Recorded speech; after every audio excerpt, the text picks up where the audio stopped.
Hello, Unchained family. This is Faith Unchained, where we teach you how to break the chains that bind you. Now, guys, if you're new to this channel, I ask that you please subscribe, become part of the family, and be sure to click on that notification bell right beside that subscribe button so you don't miss a single video. Like this video because each like helps us to get seen by more viewers like yourself, and please share this video and our content with everyone that you know. And guys, if you have any kind of social media, be it Facebook, Twitter, Instagram, or even your email, then you have the ability to share this content with other people that you know. And guys, it's free, it's easy, and you would be helping out Faith Unchained a great deal. Thank you so much. Please help us out. But on to today's topic, right? So I hate to admit this, but I've been binge watching Couples Court with the Cutlers for the last couple of weeks. And in almost each and every one of these cases, someone is accused of cheating due to unusual behavior, like guarding their phone access from their partner. So they have some sort of password or lock on their phone to where their partner can't get in, right, and can't see what they're doing, and they're texting another individual 24/7 that's not their partner. They're either, they could be staying out late without letting their partner know where they are, and they can have friends of the opposite sex, right? So in 95% of these cases, their cheating was due to having a close friend of the opposite sex, and they made these friendships through social media, through dating sites, their boss, their co-worker, best friends forever, their exes, or their partner's friends and family members. So the question is, can you have friends of the opposite sex while in a relationship? And my response to that is no. And here's what I mean by that. So, not on your own, apart from your partner. So both of you should be friends with this individual. And if you are the person of the opposite sex from this individual, then you should never talk, text, or hang out with this individual alone, apart from your partner. So we're going to jump into this video. Also, I want you to stay tuned to the very end of this video as I give 6 guidelines that you should follow for having friends of the opposite sex. So first, on your own, here's the reason why it's a bad idea on your own. On your own, you will find yourself confiding in this individual. In other words, sharing things that you shouldn't be sharing with this individual, and they're going to do this with you as well. So you will find yourself starting off just by sharing how your day was, and if your relationship has problems in it, you'll start sharing that information too. And they're going to be doing that also if they have a relationship that they're in and they're having problems as well. So pretty soon, you and this individual will be replying to each other, "Oh, I would never do that to you," or "You should leave them and come be with me." So this provides an opening for you or someone from the outside to slither into each other's lives, and creating a problem that opens another door. Second, after sharing these things about your relationship and hearing the responses you give each other, right, you will start to compare them to your partner. So this friend might talk a big game, then all of a sudden the grass starts looking greener on the other side of the fence. But here's the thing, that's an illusion.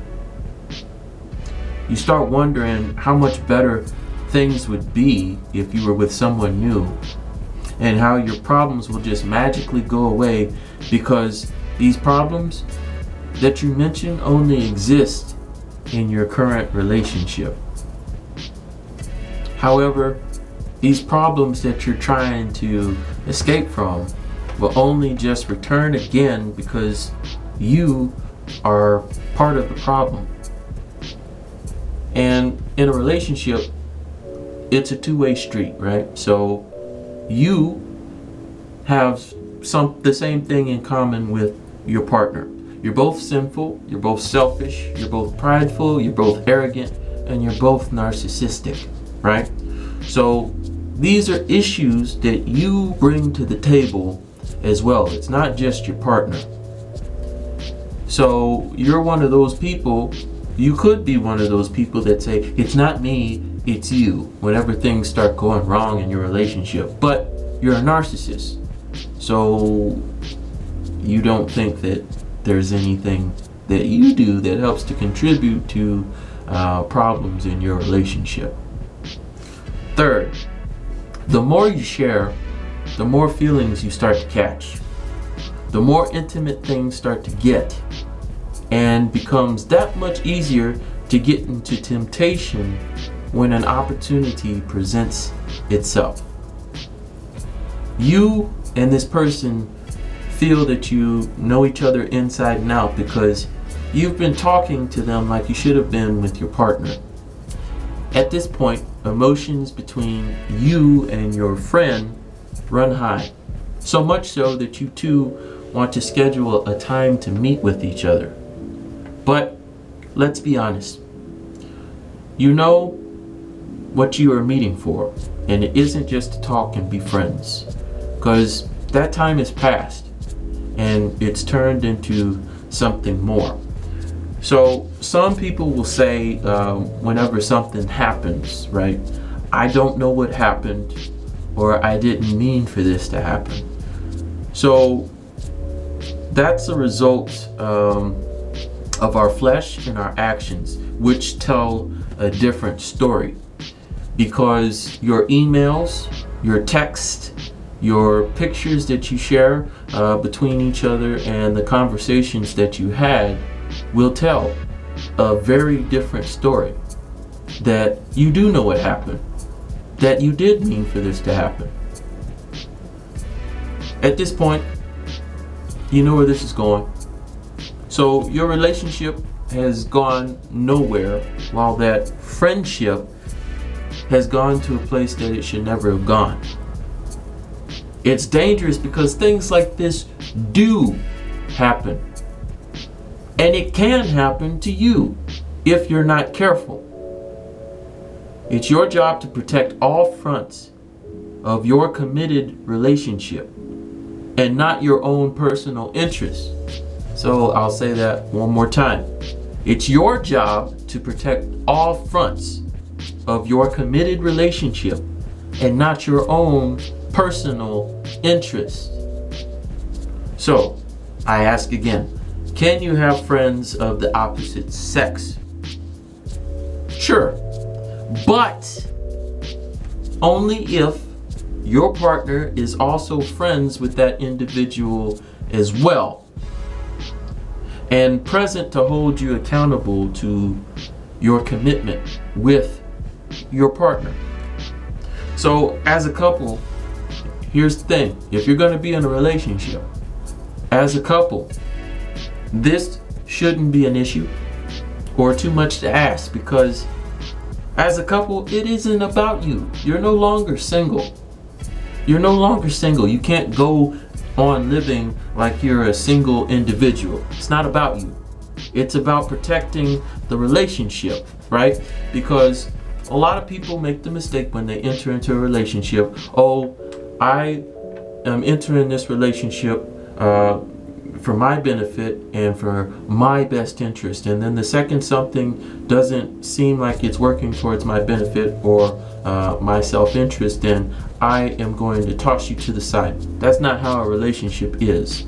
In a relationship, you're working towards improving yourself so that you work towards the betterment of the relationship and towards the best interest of your partner. So if you're going to enter into a relationship, then you need to realize that.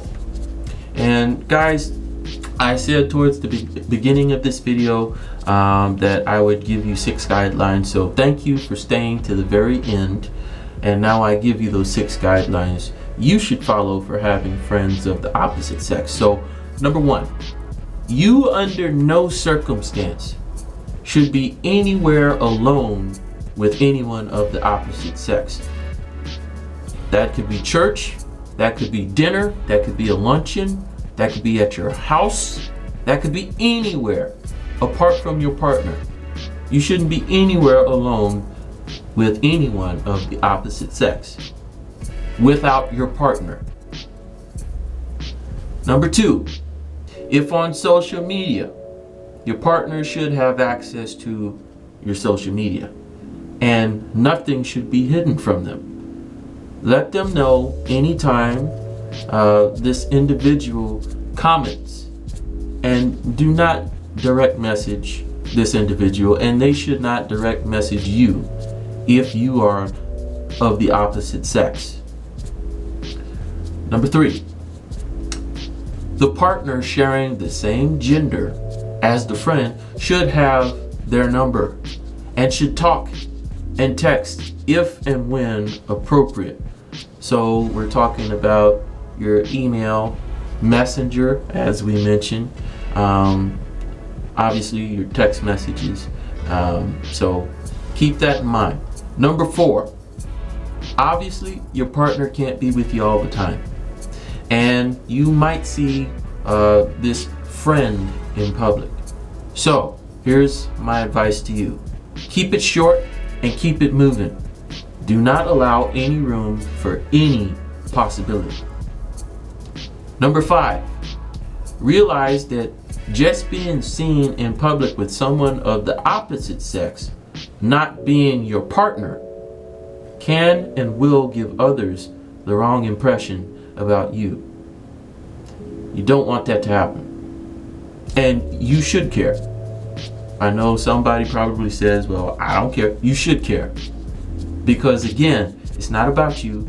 It's about you as an individual working towards the betterment of your relationship and the best interest of your partner.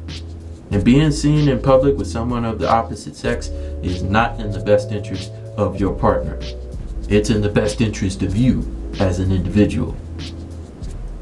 And lastly, number 6, if going to outings, go as a couple, and your friend should do the same with their partner. That's where the term double dating comes into play. So, as preventative measures on both sides are taken, and safe and healthy relationships and friendships grow and endure. So guys, that's it for today's video. If you like what you saw, like this video, and please leave any questions, comments, or suggestions that you might have about today's video or any future video, and I'll do my best to get back to each and every one of you. And really quick question for you guys. Do you agree and think these are good guidelines to follow as a couple protecting their relationship? Or do you think it is controlling and not letting you be your own individual? Because I know a lot of people say that, but if that's you, in all honesty, you don't need to be in a relationship. If you feel that it's controlling and not letting it be your own individual, then clearly you want to be single. You need to be single. Don't get in a relationship and don't waste people's time. Just saying. Guys, if you're new to this channel, I ask that you please subscribe and be sure to hit that notification bell so you can stay alert to any time I upload a video so you don't have to miss a single one. Like this video because each like helps us to get seen by more viewers like yourself. And please share this video and our content with everyone that you know. And again, if you have Facebook, if you have Twitter, if you have Instagram, and even if you have an email, then you have the ability to share this video and our content with everyone that you know. You would be helping out Faith Unchained a great deal, and it would be very much appreciated. Thank you guys so much. And thank you for staying to the very end of this video and for watching.